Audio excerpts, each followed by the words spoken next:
We are barely more than a year into the new Trump administration, and people have gotten so ticked off that they're already talking about getting the other party in to fix this mess. Now, this happens every time. One party is voted in to fix the mess of the previous party or the current party, depending how you look at it. Then the next party takes over. They don't do any better of a job. In fact, a lot of cases, they make things worse. And so they think, well, we'll just get the other guys back in, or they won't think back in. They'll just think, we'll get the other guys in. They'll fix everything. And there seems to be this collective amnesia that some things never change.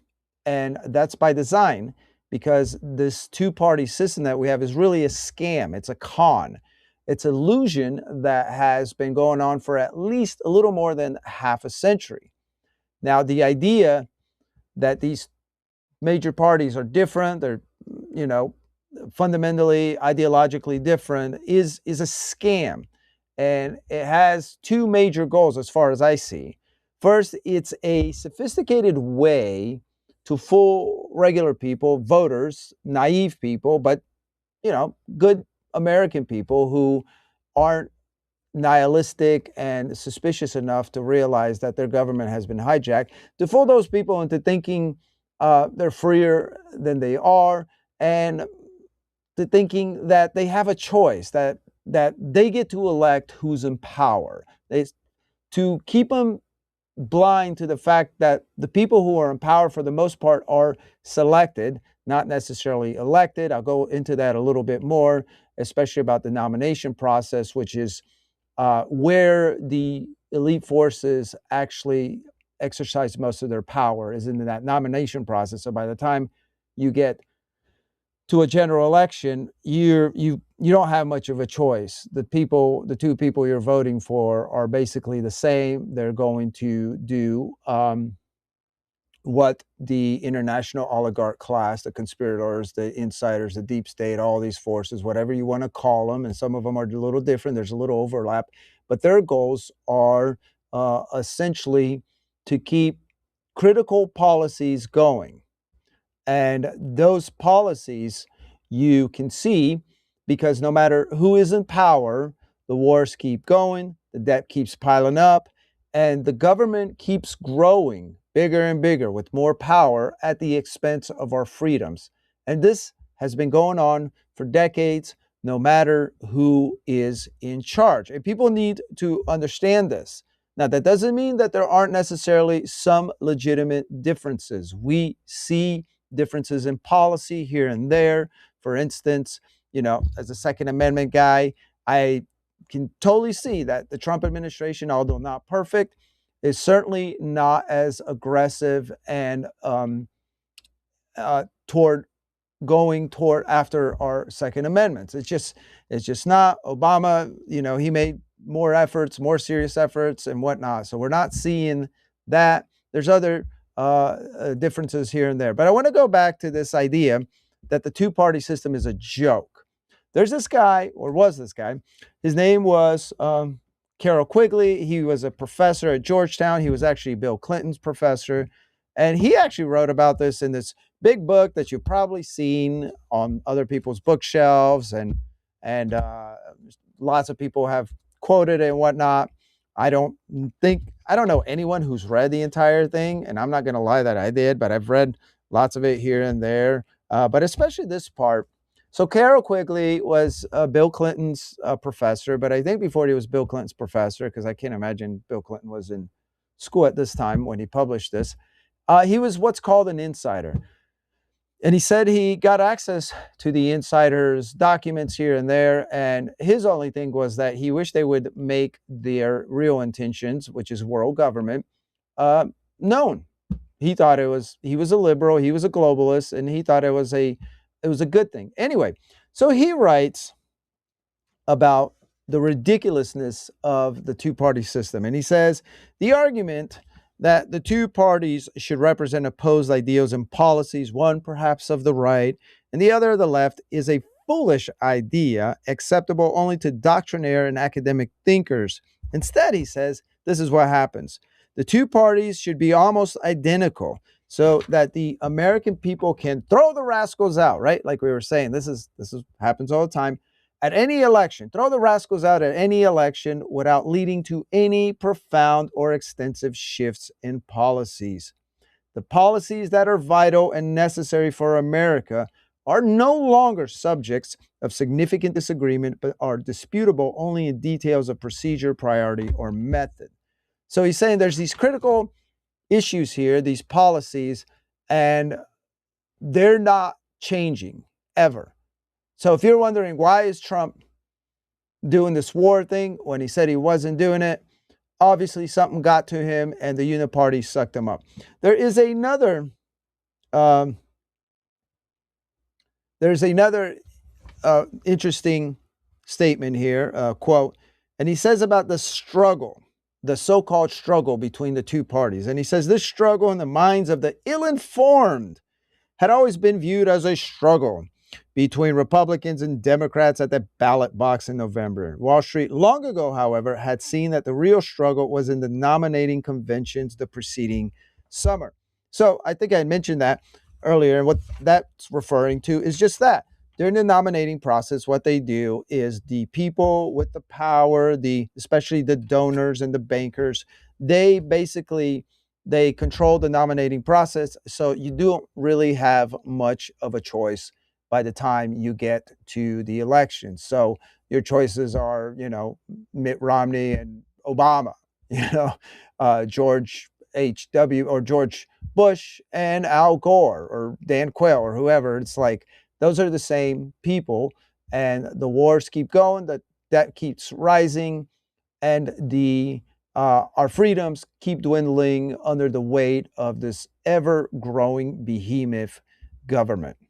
Now, I think it's hard for a lot of people to deal with this. This is one of those red pills. I don't think it's the most bitter red pill. I think a lot of people are coming to realize this is true. But I was there too, and I was a, R guy. Some people are L guys, and I thought that basically if the Republicans in mass are saying it's a good idea, then it's a good idea. It was a tribalistic thing. And this is something that George Washington warned about in his farewell address, that Americans not become tribalistic and succumb to party politics, which obviously has happened. They had from the beginning, there were issues.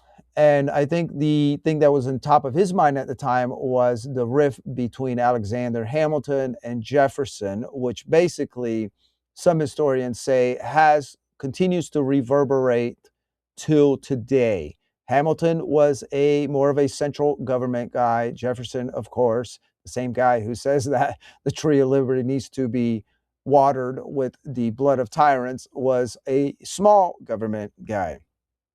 Now, why is this? A lot of, maybe you're thinking it's like, well, what's the point? What do these people want? What they want is a totalitarian style world government. And the policies that we're carrying out uninterrupted, as Quigley says, are designed to basically destroy America and submerge it into a global style government, a one world government. Now, notice it makes total sense. It's like, why do they keep spending money we don't have, right? Everyone's like, what is wrong with these people? Like, where are these forces? Why are who's pushing them to keep spending money? Well, obviously, um, when you siphon off money from the Americans and you start to spread it everywhere else, you're diminishing America while basically growing the empire, which is going to be overtaken, right? The American empire is being controlled by the insiders. And so that's going to be used as the framework at which once it becomes a world government, it's no longer America. But you need to diminish the American people. You need to diminish the America. So when there is the perfect opportunity, the infrastructure will be up. So for the last few decades, the American military has served as the muscle for the emerging global government. That's why we have hundreds of installations around the world, more than anyone else. That's why we go into various areas and subjugate them and kill them, or we export these like ungodly, deviant ideologies through USAID and all these other NGOs all over the world, because there is a plan to basically make the world more homogenous in ideology, in policy wise, and whatnot. So you got to get everybody in the world somewhat on the same page, so they will be more easy to control. Now, again, going back to the legitimacy thing, again, this doesn't mean that there aren't some legitimate differences, and those legitimate differences help keep the con going. Again, I mentioned the Second Amendment example. I think we can all agree that. And now there's the border policies, right? The border issue was something that posed a serious threat. We saw it. I remember we were doing a little daily show at the time, and this is something that we continuously reported, like millions of people coming in. And that was going to destroy the country. That's been plugged up. Donald Trump did that. Good for him. He gets credit where credit is deserved. Obviously, in Europe, that's not the case. This is how they're destroying Europe. Over here, Trump had at least the backbone to do that, to plug that hole. But obviously, he cannot, for whatever reason, however you want to look at it, he has not stopped the piling debt, the wars. In fact, he obviously started this war. I think it's cost at least 30 billion already, added to debt. We are at over 100 GDP, 100% more GDP debt right now, national debt. It's crazy. This is a cliff that we're approaching, as Rand Paul continuously says that this is a bigger threat than Iran is. And it's absolutely true. So people are like, well, why did Trump go into Iran? And everyone's trying to figure it out. And I'm not saying I have the answer, because I kind of don't, other than the fact that it seems like the donors got their say, that there was a lot of pressure, or maybe he's being blackmailed by a foreign country, that being Israel, or maybe he's just being influenced. Again, going back to Washington, in his farewell address, he talks about foreign influence, about to be careful of it. At the time, they were experiencing foreign influence in the vehicle of France. France was going through their demonic revolution, and they were trying to influence the public to be on their side, and they were trying to influence Washington's government to step in. Washington's government wisely stayed out of it. They said, look, we know we made a pact to be allies because you guys, the French, helped us against the Brits, but this is not the same government we made a pact with. It obviously became real clear that what was happening in France, Robespierre's revolution, was completely crazy, totalitarian, homicidal, and the Americans wisely stayed out.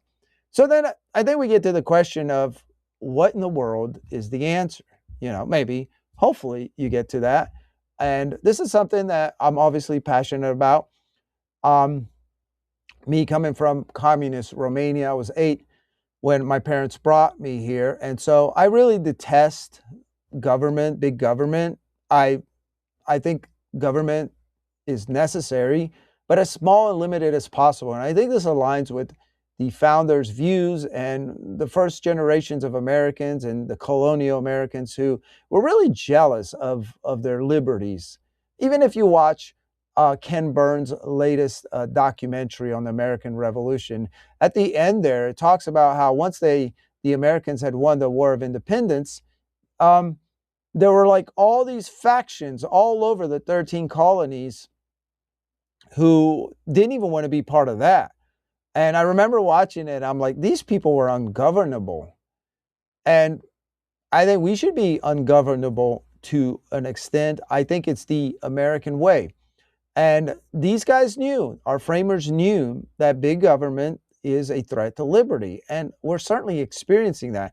So basically, one of the answers is smaller government. That means decentralization. What does that look like? Well, First of all, we shutter every single agency, federal agency, that is not prescribed in the US Constitution, because as they explain in the US Constitution, as the framers explained in the Federalist Papers, is basically whatever powers, whatever permissions are not listed in the US Constitution are meant to be taken on by the states. Obviously, right now we have a federal government who's involved in education, which, by the way, is not real education. It's real, like, it's brainwashing and conditioning and a vehicle for dumbing down. The government's own report card assessment of itself will show you that there is no category in which there are more than 50% of the students who are proficient in. It's crazy. It's absolutely crazy how bad it is. Um, the government has no power, no policing powers. That doesn't mean that I'm not talking about the military. I'm talking about all this extra policing that they have, from the ATF to the IR to the well, I think even the IRS now has like police, but the FBI, the ATF, NSA, all these guys. It's like that's not federally that's not constitutionally permissible. The government has no say in the environment and things like that. And I know this may sound blasphemous to some people, like, what? It's like, that doesn't mean that the states can't do it. The government also has no say in your health care. No, it's like, that is a no-no. Now, it's not like the framers didn't know um, about health threats. Washington's army was decimated. I believe it was smallpox, and they had to inoculate all these soldiers and whatnot. So it's not like they didn't realize these things. They didn't put them in there for a reason, because they realized that these are alibis, as Albert Camus says, for tyrants. What does he say? Albert Camus says the safety is the alibi, or security is the alibi of tyrants, something like that. So this is what tyrants do. This is what we saw with COVID. They hyped up this disease. They made it worse with their policies, and they did it all to exert like super crazy control over us. It was totalitarian. The whole world, tyranny had descended on the whole world. And that goes back to what they want. They want the international oligarch class, the insiders. What they want is they want COVID style governance all the time. Now, so again, decentralization, anywhere where we can decentralize, absolutely amazing. And by the way, one way to do that is we need to roll back taxes. We need to eliminate the federal income tax, which, by the way, didn't exist till after 1913. And we need to eliminate several other taxes, including the property tax, because I think it's kind of crazy that you can pay your house off but still lose it if you don't pay your property taxes. That obviously means you don't own it. So there's several taxes that need to go. And the other thing, in addition to reducing the size of government, is as people, we need to prioritize, or to assess policy and the way we vote in principle over party. So again, you have lots of tribalism now, and I totally understand. I used to be this guy. I used to look at the R's and the L's, and who is for what, and that's where I went. And again, it's not always wrong necessarily to do that, because sometimes the R's are right, but not necessarily, because again, the core projects keep going on, the debt keeps rising, the wars keep drumming on, and your liberties continue getting fewer while the government continues getting bigger. So we need to look at principles. We need to look at principle over party. And that's why one of my favorite persons in Congress, and he's obviously a lot of favorite, he's a favorite of a lot of people, and that's Thomas Massie. Fortunately, I got to meet him. I've gotten to speak to him a few times. We traded farming tips. Actually, it wasn't really a trade. He was offering more to me as far as how to deal with the soil here in Kentucky and here and that. But anyway, so he's terrific in the sense that he prioritizes policies over party. And that's why he's in hot water. And that's another tell that what we have is a uniparty.